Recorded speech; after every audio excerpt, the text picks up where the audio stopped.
I didn't destroy the neighborhood's landscaping project because I was angry. I didn't do it because I hated the HOA.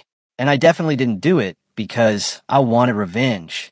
The funny part is that by the time those trees disappeared, the HOA had already been warned, already been shown proof, and had already made a conscious decision to ignore every single thing I told them. That's what makes this story so strange. Nobody vandalized anything. Nobody stole anything. Nobody broke the law. The only thing that vanished was a row of trees that never should have been planted there in the first place. My name is Ryan Carter, and for almost 25 years I've owned a piece of farmland just outside a small town called Millbrook, about 45 minutes north of Nashville. Back when I bought that property, the whole area looked completely different. There were rolling fields, cattle farms, and gravel roads. At night, you could hear crickets so loud they'd keep you awake, and on quiet mornings you could hear tractors working miles away. It was the kind of place where everybody waved when they drove past, even if they didn't know you. Then, like a lot of places in America, development started creeping in. One field became 2 streets. 2 streets became an entire subdivision. Before long, there were sidewalks, decorative lampposts, community mailboxes, and eventually an HOA. Honestly, I didn't care. People need homes. Progress happens. As long as everybody respected the property lines, we could all coexist just fine. And for years, that's exactly what happened. My land bordered the northern edge of the subdivision.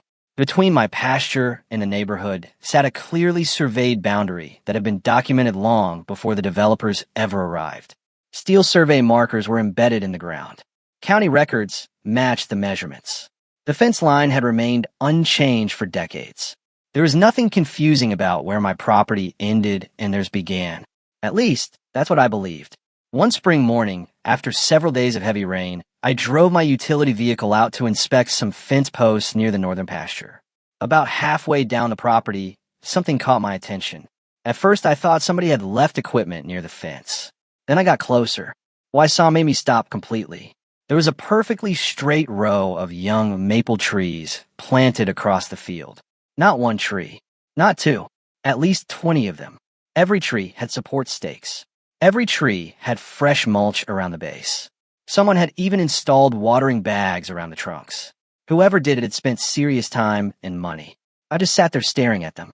Then I laughed. Not because it was funny, but because my first assumption was that somebody had made an honest mistake. Maybe a landscaping company misread a map. Maybe a contractor got confused about the boundary. It happens. I wasn't upset.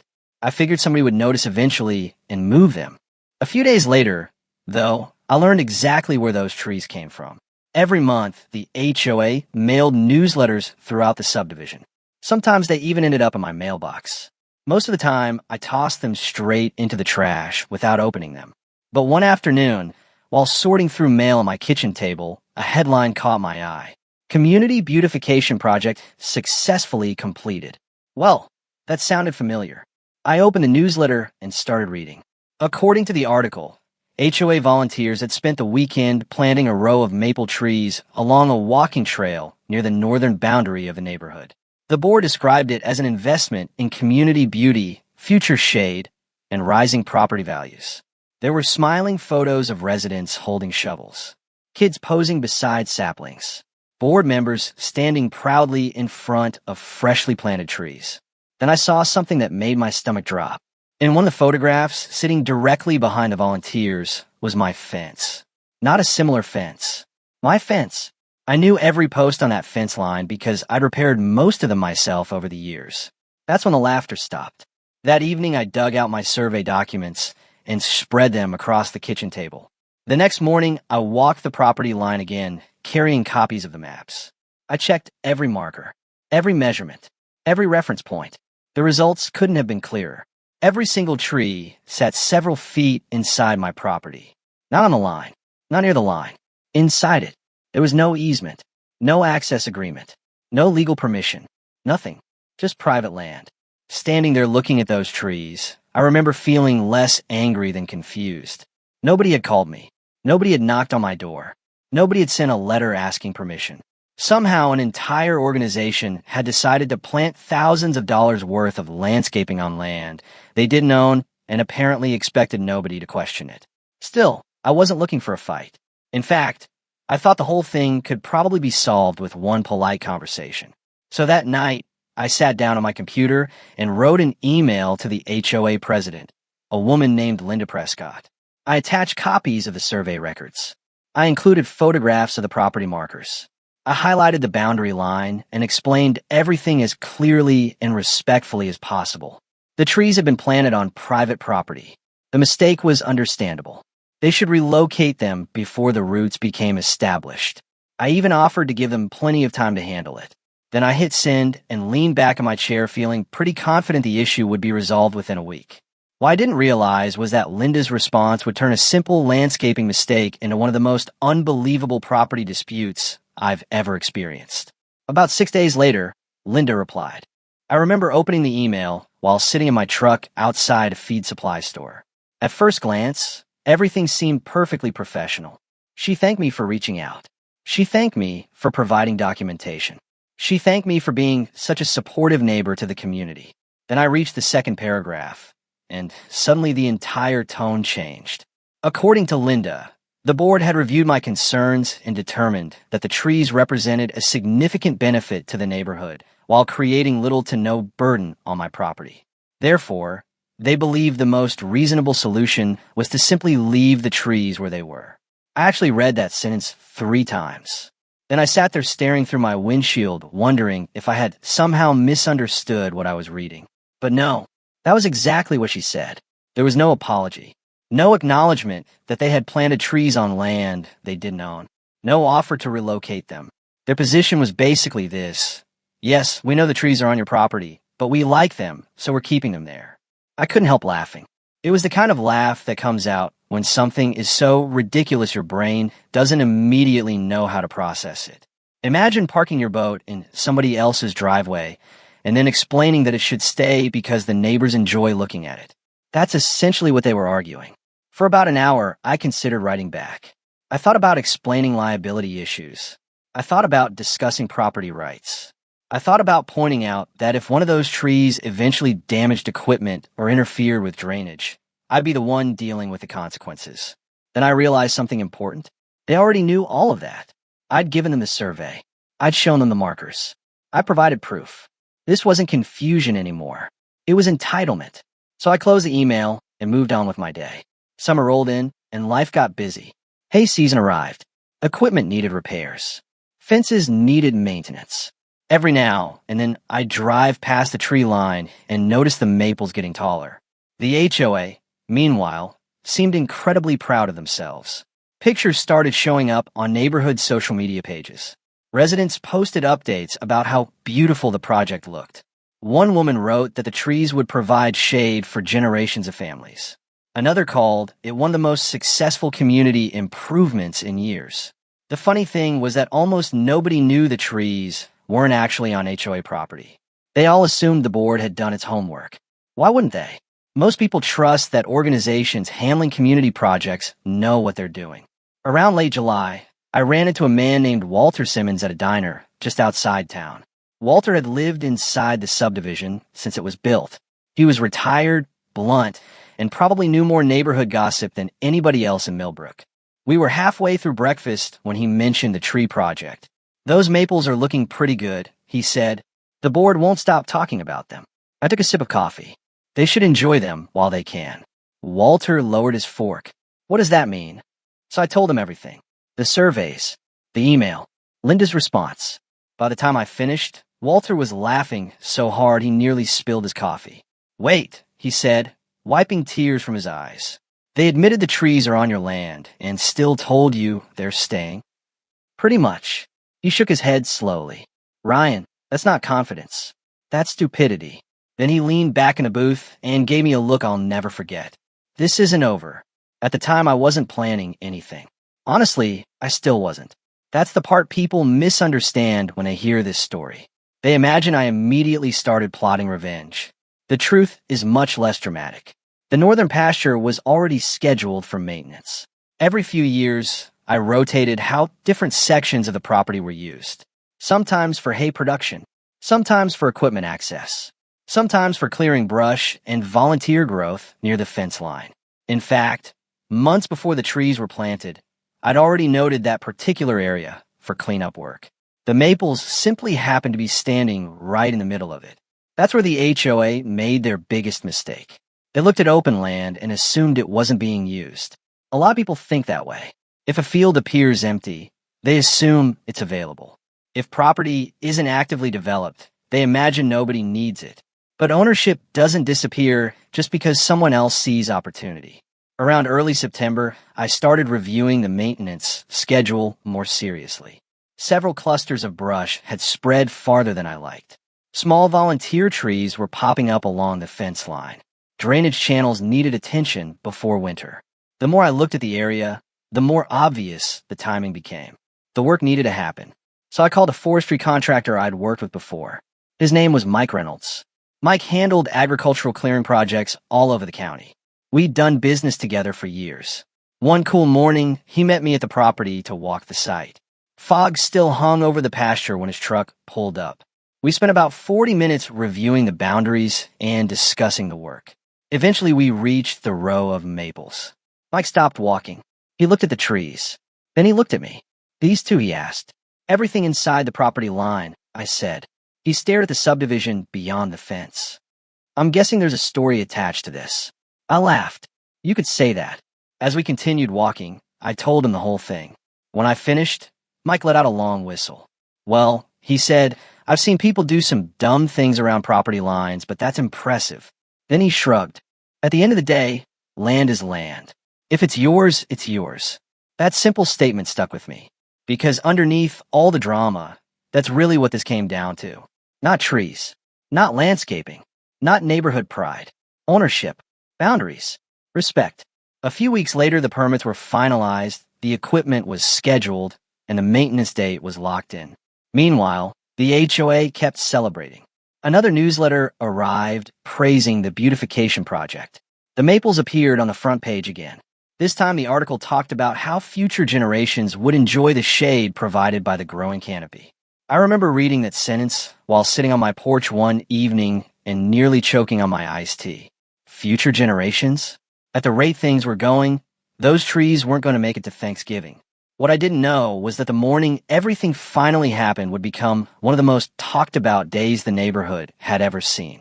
Because when the equipment rolled onto that field, the HOA was about to learn a lesson they probably should have learned months earlier, and unfortunately for them, almost the entire subdivision would be there to watch it happen. The crew arrived just after sunrise on a cool October morning. The air smelled like damp leaves and fresh earth, and a thin layer of fog still floated across the pasture when the first truck rolled through the gate. I was already there with a thermos of coffee in my hand, reviewing the site map one last time. Everything had been marked. Every boundary had been verified. Every instruction had been documented. There was no confusion about what was happening that day. The work began exactly as planned. A skid steer moved toward the brush line, while another crew member started preparing equipment near the fence. For the first half hour, nothing unusual happened. Then they reached the row of maple trees. One worker wrapped a strap around the first trunk. The machine backed up slowly. A moment later, the tree lifted cleanly out of the ground. Across the fence, I noticed a woman walking her dog stop and stare. She pulled out her phone. A few minutes later, another resident appeared. Then another. Then another. By 9 o'clock, a small crowd had gathered along the walking path. Most of them looked confused. Some looked concerned. A few seemed genuinely shocked. The second tree came out. Then the third. Then the fourth. Every time another maple disappeared, more people arrived. Word was spreading through the neighborhood faster than I could have imagined. About 30 minutes later, I heard tires crunching against pavement behind me.